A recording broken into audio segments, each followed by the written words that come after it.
বিরোধী দলীয় নেতা ও জামায়াত ইসলামের আমির ডক্টর শফিকুর রহমান অভিযোগ করেছেন যে আইসিইউর মতো অনেক কিছুই কাগজে কলমে আছে, তবে অনেক হাসপাতালে এর অস্তিত্ব নেই।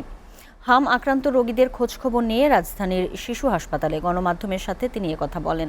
এরপর ফিলিং স্টেশন পরিদর্শন শেষে জামায়াত আমিরের অভিযোগ, সরকারের পক্ষ থেকে বলা হচ্ছে জ্বালানি তেলের সংকট নেই, অথচ বাম কর্তৃপক্ষের কথায় বোঝা যাচ্ছে সরকারের কথা সত্য নয়। আরাফাত হোসেনের প্রতিবেদন। হাম আক্রান্ত রোগীদের খোঁজখবর নিতে শনিবার রাজধানীর শিশু হাসপাতালে যান বিরোধী দলীয় নেতা ও জামায়াতে ইসলামীর আমির ডাক্তার শফিকুর রহমান।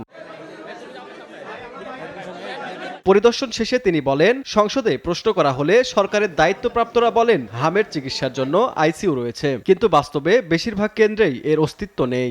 আমরা ঘুরে ঘুরে দেখেছি, আমরা শিশুদেরকেও পরিদর্শন করেছি, তাদের গার্জিয়ানদের সাথে কথা বলেছি।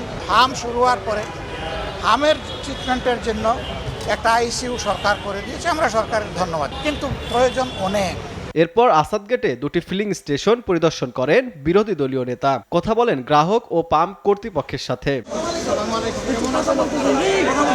জামায়াত আমিরের অভিযোগ, সরকার সংকট নেই বললেও পাম্প কর্তৃপক্ষ বলছে বিপরীত কথা। সংসদে দাঁড়িয়ে অসত্য তথ্য দেওয়া জাতির জন্য লজ্জাজনক। আগে প্রতিদিন তারা 3 গাড়ি তেল পাইতেন, এই সংকট সৃষ্টি হওয়ার পরে দেওয়া হয় 1 গাড়ি।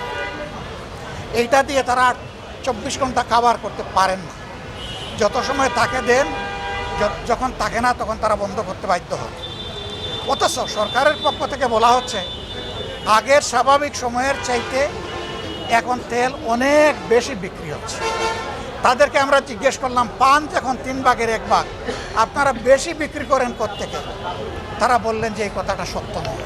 গাজীপুরের রাজনৈতিক পৃষ্ঠপোষকতায় এক তরুণী অপহরণ হয়েছে, দ্রুত উদ্ধারে সরকার প্রধানের হস্তক্ষেপ চান তিনি। অন্যদিকে আইন শৃঙ্খলার মারাত্মক অবদান আপনারা দেখেছেন, আজকে 3 দিন হয়ে গেছে বা 4 দিন হবে, গাজীপুরের মাওনায় একজন ইমাম সাহেবের মেয়েকে দিনে দুপুরে তার সামনে থেকে ঘরের দরজা ভেঙে মেয়েটাকে কিডন্যাপ করে নিয়েছে কিছু দুর্বৃত্ত। আমরা খবর পেয়েছি তারা রাজনৈতিক পৃষ্ঠপোষকতা এই দুর্বৃত্তপনা করেছে। নিত্যপণ্যের মূল্যবৃদ্ধি ও চাঁদাবাজিতে সাধারণ মানুষ অতিষ্ঠ হয়ে উঠেছে বলেও অভিযোগ করেন জামায়াতে ইসলামীর আমির। এই জন্য পরিবহন খরচ বেড়ে গেছে, আর একটা হলো চাঁদাবাজির রেটও বাড়াই দিচ্ছে। Arafat Hossain, SA TV, Dhaka.